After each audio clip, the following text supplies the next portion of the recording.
stata una truffa nazionale a livello di Stato. Immigrati, noi non si frega niente, abbiamo comprato, non comprato. Una legge, abbiamo applicato le cose, abbiamo avuto un culto normale, abbiamo preso un dato di lavoro. Non parliamo più di truffa, è una cosa che chiede lo Stato, l'abbiamo presentato e dobbiamo avere ciò che desideriamo. E qui a Brescia è stato un fallimento totale, perché su 3.000 persone hanno dato solo 150 persone. È una truffa nazionale, una truffa dello Stato italiano. Uno, non si farà più mai questa, siamo pronti a affrontare questa situazione e le dico davanti alla prefettura, salendo diremo questo.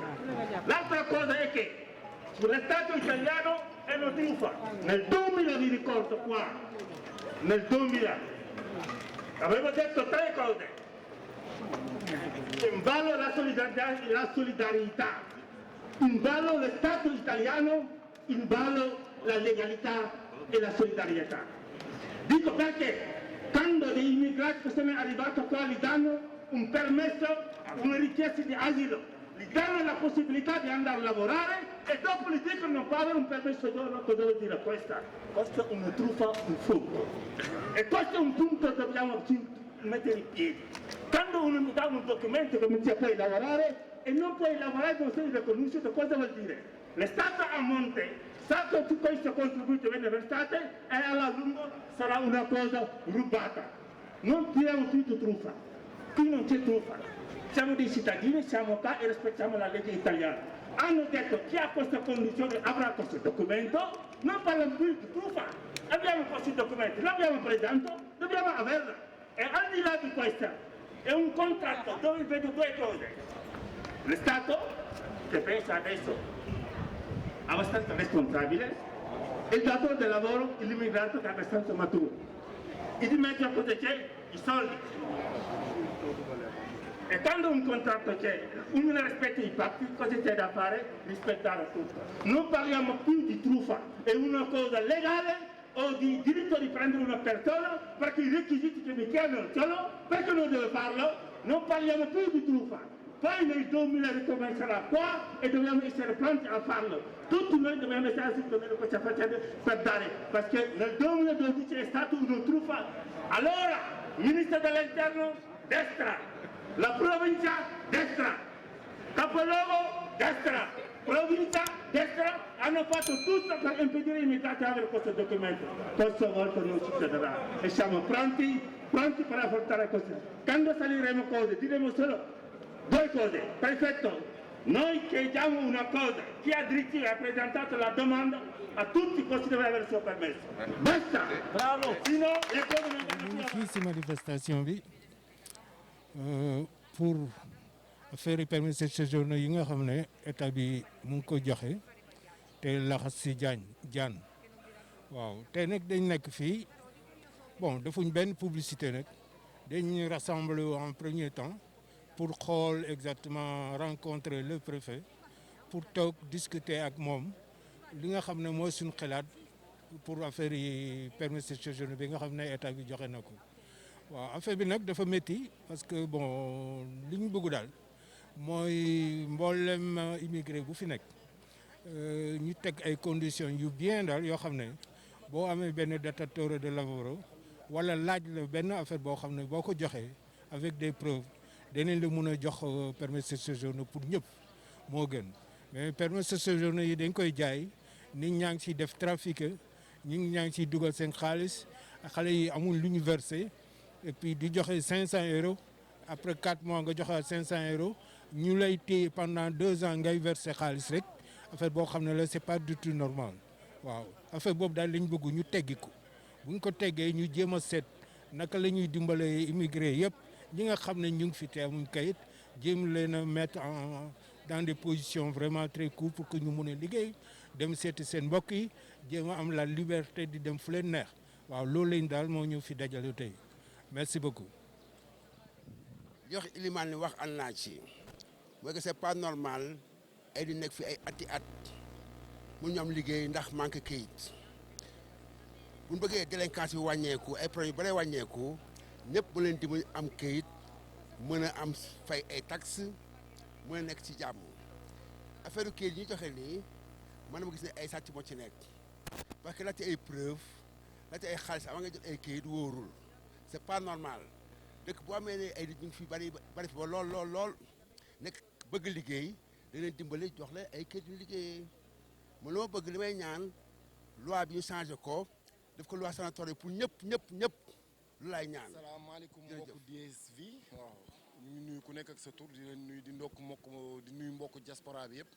di leen jaajëfal xam ne ñu ngi fii ci Piazza Paolo VI ci affaire kayit yi waaw parce que dafa am xew-xew bu am Italie muy sénatoria bi mais ñëpp xam nañ ne li ci laxasu dafa bari parce que ay nit di leen may kayit di leen tànnal ban xeetu kayit nga leen di may loolu dafa jaaduwul. waaw parce que vraiment moo tax ñu ngi mbokk suñu woo diaspora bi que ñuy fréquent ci manifestation yu mel nii parce que c'est l'intérêt général ndax gis nañ ne lii turufa la parce que jël kapot nit wax ko te wóorul dina am jël nit dugaloo ko ay këyit te xamul ne dina am wala du am nga teg ko condition yoo xam ne métti boo xam ne loolu jaaduwul moo waral suñu taxawaay fii surtout suñu mbokk yi nekk ci diaspora bi yëpp te xam di leen xamal nag ne leen il faut que ñuy nangu di wàcc ci terrain bi ñi am këyit ak ñi amul ñëpp parce que lii dafa nekk benn intérêt général te bu dee intérêt général nag ça parle de l'immigration parce que immigration lu wokk kii xuri na keneen kon daal ñu ngi xam ne leen le combat continue ñun en tant que des anciens immigrés ñu ngi jàppale suñu frères yi di leen wax ne tamit ni ñuy génn ci combat yi parce que lii dafa nekk benn combat boo xam ne du kenn rek moo koy gagné ensemble nous vaincrons beaucoup de choses parce que diaspora bi am àdduna bi moo toll foofu il faut que immigrés yi tamit ku ne fa nga nekk xam ne jot na ñu booloo nekk benn génn def yenn xeetu combat yi nga xam ne bu ñu ne man concerné wu ma rek nañu xam ne concerné na yëpp jërëjëf. Aliou Ndiaye ñu ngi lay sant di la gërëm sa xalaat rafet na tey jii gisoon ni Sénégalais yi ñoom saa yu wootee rek ñoom duñu génn loolu ma sa xalaat. waaw parce que loolu moom c'est un phénomène boo xam ne dañ ko constaté yàgg na ci réew mi waaw pour génne ay Sénégalais ci manifestation dafa xaw a jafe. waaw dafa xaw a jafe parce que dañoo baaxee woo ñoom ku ne da ngay dox sa ruq sa yëfu bopp rek ba nga xam ne pour dajale leen ci benn combat dafay xaw a jafe en suma laa dañ leen mënul sax boole ci combat yoo xam ne dafay concerner suñu dëkk en suma laa ci combat yi nga xam ne c'est des causes nobles une cause noble soxlawul ne am naa ko wala amu ko képp koo xam ne am nga temps libre boo gisee say frère di def benn lutte da nga cee war a ñëw teew ndax à travers ces luttes là ci la lépp xewee man xaw naa fi def benn giir bu ndaw mais luñ fi am rek tey lu fi immigré am jàmm ba immigré yëpp ci yu mel nii la amee ci c'est des combats yoo xam ne avec boy yi nga xam ne mooy Magazzino 47 ak association des sénégalais yi nekk Brescia ASBP donc on a mené beaucoup de combats kon donc buñ ne affaire yi amul njëriñ ndax am na njëriñ ndax am na lu bëri loo xam ne ci réew mi combat yooyu ñoo ko jur kon daal maa ngi ñaan mbokku sénégalais yi ñuy jege association yi jege waat affaire yi parce que tamit àdduna mbooloo mooy doole. te fi mu nekk nii peuple bi nga xam ne moo booloo rek mooy am gain de cause waaw jërëjëf. jërëjëf Aliou jërëjëf ñu ngi lay remercier Sat Vision mi ngi lay remercier bu baax ci sa interview bu ñu def ak yow. salaamaaleykum tey ñu ngi fi Amadou ñëwoon ci manifestation bi moom tamit dafa am problème mu gàllankooru këyit 5 ans ci ginnaaw ba léegi moom tamit dañuy laaj da nga koy laaj ba xam moom mën na bokk ci sanitaria bi wala kii Amadou ñu ngi lay nuyu. salaamaaleykum mbokk yi maa ngi leen nuyu di leen ziara bu baax man la Amadou te dañoo ñëw Italie fii yàgg nañ fi tuuti bon am nañ fi presque 5 ans am problème kayit yi mooy problème kayit bu ñu am yàgg nañ fi déposé nañ fi lu ne fay nañ ay avocat déposé nañ fi lu ne nag te yaa ngi yàq sa xaalis souvent dara du génn te léegi nag man sama problème mooy ko maa ngi liggéey guddi ak bëccëg te mënuma am kayit li ñu laaj yëpp ñu ngi koy fay te amuñu kayit bon léegi man dama bëgg a laaj ndax mun naa déposer ci sanitaria bi ñuy déposer nii wala mënuma ci déposer parce que dugal naa man ins bi maa ngi ci dernière position bi ci kii bi asilo politique bi léegi est-ce que man mun naa dugal ci politique ci kii bi document yi ñuy maye nii loolu mooy sama problème ins bi ci yooyu lay dox nag su fekkee am ngeen ci wàllu ngeen jàpp ci waaw aleykum salaamaaleykum. kon Amadou fi nekk man ñun te yaakaar na ne yow di nga ci mën a paye parce que dañuy léegi bu amee 5 ans loolu ñun yaakaar naa da nga mën a am su fekkee da nga dem laaj ñoom ñu mel ni ñoom Ibrahima Niane wala Moustapha Fall xëy na ñu gindi la léegi daal yow la mooy sa ultimo parole. sama ultimo parole bi may wax moom mooy ko su fekkee gars yi mun nañ si jàpp ngeen jàppale ñu si wax dëgg yàlla ñun sonn nañ te yàgg nañ si réew mi amuñu dara fii lu dul dimbal te ñaan dimbal rek. yaar site bi di kontaan ci yow bu baax a baax a baax waaw di la wax ne nag li waral tey manifestation bi ku ne xam na ko maanaam permis de séjour yi nga xam ne moom la ñuy wax ne dañ koy maye léegi ñu dem ba ci biir def ci ne fi mu ne nii dañuy ut ku amul contrat de lavoro duñ la may permis de séjour ba noppi ñu gàll ci loo xam ne dafa diis trop. am ci ñoo xam ne tamit dañoo nekk ñoo xam ne war a dimbali nit ñi te yàlla tax waaye defuñu ko dañ lay laaj ay 2000 euros 3000 euros 4000 euros te ci nga xam ne yow sa moroomu doomu aadama comme yow ngeen bokk di ay jullit ngeen war a jàppalante te yàlla rek tax xam nga ñii tey xam na ñii mën nañoo am ñii mënuñoo ñii duñu am problème bi daal loolu la nag mu waral nag tubaab yi nga xam ne ndeysaan ñoom ñooy ñu baax ñi waa rajo Onda Tuuti yi ñoom ñëpp ñëw taxaw ñu ànd ak sunu njiit Umberto ak ñu àndal ñëpp nag taxaw xeex nag lii pour daal mu jug fi daal te nu may kayit yi jaarale ko ci ni nga xam ne daal anam bu gën a rafet ba ñëpp daal gis ci seen bopp lii daal moo waral daal manifestation bi waaw aji law be ñëwal. Marème gisoo ni tey jii xeex bi ñuy xeex daanaka tubaab bi ñoo ci gën a jàppale ñun nga xamante ni ñun ñoo am problème bi loolu la ma saxlaat. waaw li nga wax am na solo lool ndax tey ñun dama yaakaar ne suñu booloo woon doon benn say doon benn jàppalante te yàlla rekk tax tey dañ naan ndimbal da cee war a fekk loxol borom ndax tey buñ toogee ba doomu dëkk bi nga xam ne ñoom ñoo dëkk ci dëkk bi donte xam nañ ne kat li seen waa dëkk bi di def du yoon ñoom ñu taxaw fa seen jàppale immigré yi di xar seen tànk tubéy ndax ñun lekkatuñu naanatuñu ndax ñoom ñi ñu bokkal bokk ak ñoom cosaan bokk fu ñu dëkk tey ñu mën a nekk ci réew mi jàppale ñu waaye tey xoolal tey ji booy xool manifestation bi tubaab yi sax ñoo ci ëpp tubaab yi ñoo ci ëpp bul ne rek man kat am naa du ma faale ki amul dañoo war a booloo lillaahi war a sóoli doon benn suñu boolandoo àndandoo doon wenn say lu ñu song daan ko. waaw asalaamaaleykum mbooloo mi waaw manifestation bi li ko wundu mooy c'est simple maanaam dañ ñëw pour xeex affaire yi italien yi def ci immigré yi. maanaam bu ñu leen waree jox kayit di leen tourné loo di leen wër-wërloo di leen laaj xaalis di leen laaj ay contrat yu dul jeex te bu ñu paree duñ leen warul sax nga amaat kayit boo ko jotee doo ko mën a renouveler boo amul liggéey ñu nangu ko fekk yow sa xaalis dem na loolu nag lañ bëgg mu jeex fi bu ñuy maye kayit ñu maye kayit rek te may ko te yàlla tax mais maye bu ñuy wax maye mooy maye mais pas jaay parce que loolu jaay la du maye la war doon moo tax moo ñu taxaloo fii pour xeex loolu. ci préfecture bi pour préfet bi dégguñu xam ne ñu ngi dund ay nit lañ ci lañ bokk ci Italie ñun ñi am kayit aussi dañuy ñëw pour jàppale ñi ko jotagul am parce que ñun jaar nañ ci ba pare mais man damay ñaan sama mbokk sénégalais yi ak africains yi même bu ñu amee kayit bu ñu amee nationalité dañu war a ñëw teew parce que fii ñuy jaaroon nañ fi donc dañu war a ñëw par solidarité taxawu gars yi. et puis duñ fi ñëw aussi pour beneen question mooy ñi nga xam duñu amoon problème séjour. am problème lavoro gars yi nangu seen séjour duñ fi ñëw aussi pour léegi bu bees bi ñu génne nii boo ko xoolee si biir génne li ñu génne nii duñuy wax maye kayit mais ne maye kayit bi ñuy wax ni que bon pour ñun lii truffe la parce que bu nekkoon ni que vraiment du ñuy maye kayit am na loo xam ne war nañ ko mën a yombal pour ñëpp am mais boo ko xoolee si biir si seen xalaat ñoom duñ ko def pour ut si xaalis mais si biir ut xaalis boobu duñ ko difficile loolu moo tax ñu ñëw fi rek. pour gars yi xoolaat affaire nu mu oyofee pour mun ñi nga am ne amuñu kayit ñëpp war a mën a am kayit loolu moo tax ñu ñëw fi quoi waaw. tey yow gannaaw gisoon ni tey jii suñu Brescia wootee rek nit ñi duñ génn loolu moo tax nit ñi duñ génn. waaw mais tey duñu woote woon sagam tubaab yi ñoo wootee pour immigré yi seen bopp man defe naa ko tey mbéjum kanam borom moo koy fajal boppam tey immigré yi ñoo fi waroon taxaw ñëpp gis leen. waaw mais yenn immigré amuñu conscient boobu du ñuy toog seen kër yi naanoo ñun duñu kii mais tey Brescia tey dafa waroon fees fii dell mais parce que tubaab bi bu ñu demee ba organiser lii organiser ko pour seen bopp parce que ñoom waa réew mi noonu